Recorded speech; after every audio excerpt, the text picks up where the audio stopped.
নমস্কার বন্ধুরা, welcome back to my channel Puja kitchen with food. তো তোমরা সবাই কেমন আছো? আশা করছি সবাই ভালো আছো, আর আমিও খুব ভালো আছি। তো আজকে বানাবো বাসন্তী পোলাও। আজকে কোনো গোবিন্দভোগ চাল দিয়ে বানাবো না, আজকে বিরিয়ানির চাল দিয়ে আমি বাসন্তী পোলাও বানাবো। তো তার জন্য দেখো, প্রথমে কড়াইতে তেল গরম করে দিয়ে দিলাম কিশমিশ, কিশমিশ না, তেজপাতা আর গোটা গরম মশলা দিয়ে দেবো। তো দেখো, তেজপাতা আর গোটা গরম মশলা দিয়ে দিলাম। তো দিয়ে ভালো করে একটু যতক্ষণ না একটু ভাজা ভাজা হচ্ছে ততক্ষণ ভেজে নেব। আর আমি এখানে কিন্তু সাদা তেল দিয়েছি আর ঘি দিয়ে চালটাকে মাখিয়ে রেখেছি। তোমরা চাইলে কিন্তু পুরো রান্নাটা ঘি দিয়েও করতে পারো।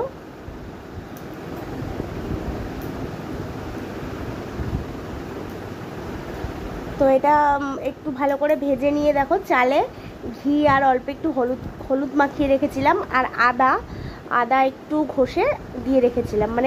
আদা ঘষে দেবে, একটু হলুদ দেবে আর ঘি দিয়ে মাখিয়ে চালটাকে রেখে দেবে। চালটাকে ভালো করে ধুয়ে জলটা কিন্তু শুকিয়ে নিতে হবে, একদম চাল যেন ঝরঝরে থাকে।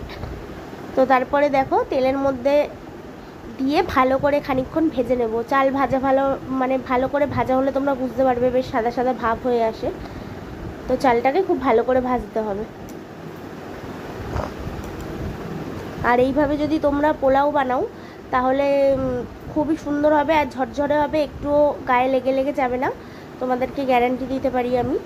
আর যে জিনিসটাই মেপে চাল নেবে, তো সেই জিনিসটাই মেপে জল দেবে। আমি এখানে একটা ছোটো গ্লাসের 2.5 গ্লাস মতো চাল নিয়েছিলাম, সেখানে সেই গ্লাসের 5 গ্লাস মতো আমি জল দেবো। আর তার থেকে হয়তো আরেকটু বেশি জল লাগলেও লাগতে পারে, বা ধরো 5 গ্লাস, তো 5.5 গ্লাস মতো জল দেবো। তো চালটা খুব ভালো করে ভাজা হয়ে গেছে। দেখো, আমি জলটা মেপে রেখেছিলাম, গ্লাস মেপে জল রেখেছিলাম, তো সেই জলটাই দিয়ে দিচ্ছি।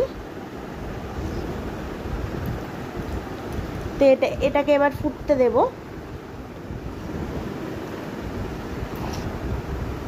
আর মাঝে মধ্যে এরকমভাবে একটু নাড়া দিয়ে দেখবে।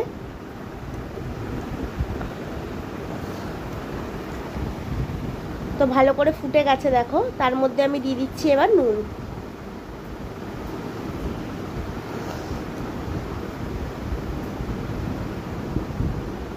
তো নুনটা দিয়ে ভালো করে মিশিয়ে দিচ্ছি নুনটা।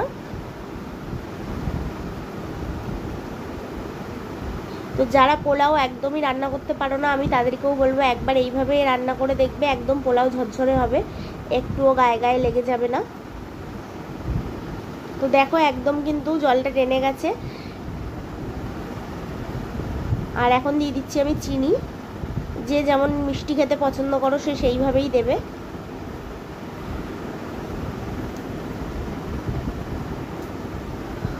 তো চিনিটা দিয়েও মিশিয়ে নিচ্ছি।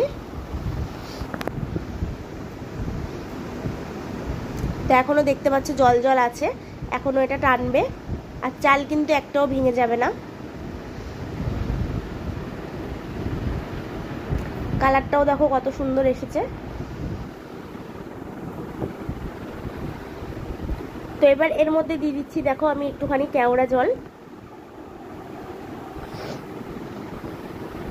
আর একটুখানি গোলাপ জল।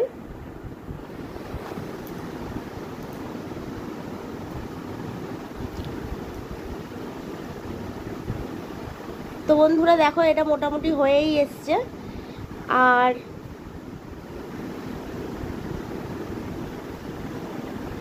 তো এর মধ্যে আমি দেখো এবার দিয়ে দিচ্ছি মিঠা আতর।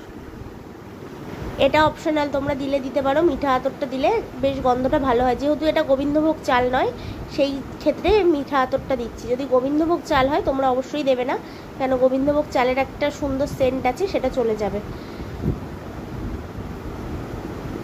তো দেখো, পোলাও একদম রেডি। এটা একটু ঠান্ডা হলে একদম ঝরঝরে হয়ে যাবে। তো একটু ঠান্ডা হোক, তারপর তোমাদের দেখাচ্ছি। তোমাদের যদি ভিডিওটি ভালো লেগে থাকে লাইক শেয়ার কমেন্ট করতে ভুলো না। চ্যানেলটিকে সাবস্ক্রাইব করে পাশে থাকা বেল বাটনটি প্রেস করে দিও, যাতে আমি ভিডিও পোস্ট করলে নোটিফিকেশান তোমাদের কাছে পৌঁছে যায়। আর আরেকবার একটুখানি গোলাপ জল দিয়ে দিলাম, কেন গন্ধটা আমার অনেক কম কম লাগছিলো। আর দিয়ে দিলাম উপর থেকে কাজু কিশমিশ। এটা তোমরা কিন্তু চাইলে ভেজেও দিতে পারো কাজু কিশমিশটা, তো আমি ভেজে দিচ্ছি না।